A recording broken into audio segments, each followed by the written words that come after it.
Assalaamu calaykum saaxiibayaal soo dhawaada ku soo dhawaada YouTube channel-keena Mudane Yare Channel. Fadlan haddii aad ku cusub tahay subscribe noo saara, like iyo share na nagu dhiirigeli. Wax fikir haddii aad qabtidna comment-ka nagula wadaag. Waxaan idiin soo tabi doonaa saaxiibayaal barnaamijkii xulka xigmadaha.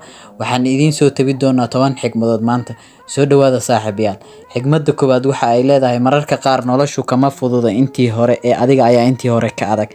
Xigmadda labaad, saaxiibka runta ay ma ahan kan wax walba u sameeyo si uu kula dabaaldego maalinta guushaada, balse waa kan wax un sameeyo si aadan u guul dareysanin. Xigmadda saddexaad, indhaha maangaabku waxa ay qabtaan caanaha uu tukaha iska daadiyay, balse maskaxda waayo araggu waxa ay ka fikirtaa cimriga dheer uu tukuhu noolaan karo. Xigmadda afaraad, dumarku waa sida shinnida oo haddii guri qurxoon loo dhigo ubax caraf badanna loo geeyo waxaa laga helaa malab macaan badan, laakiin haddii qasab gacanta loogu dhigo qaniinyada xanuunka badan lama mahadiyo. Xigmadda shanaad, libaax iskuma keeni karo inuu ugaarsado iyo inuu ilmihiisa ilaashado.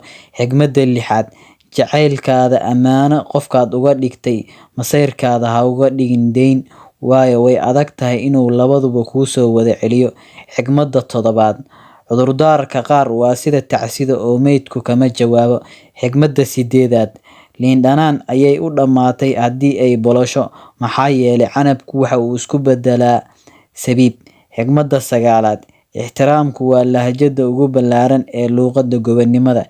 Xigmadda tobanaad, ubaxa waxaa loo waraabiyaa inuu qurux badnaado, geedaha waaweynna in miro laga gurto. Taas ayaa ah farqiga danta iyo xaragada. Saaxiibayaal soo dhawaada, wax fikir ah haddii aad qabtiin talo iyo tusaale nala soo wadaag insha Allah. Waxaan idiin soo gudbi doonaa saaxiibayaal maalin kasta xigmado iyo warar la xiriira dhacdooyinka dunida iyo taariikh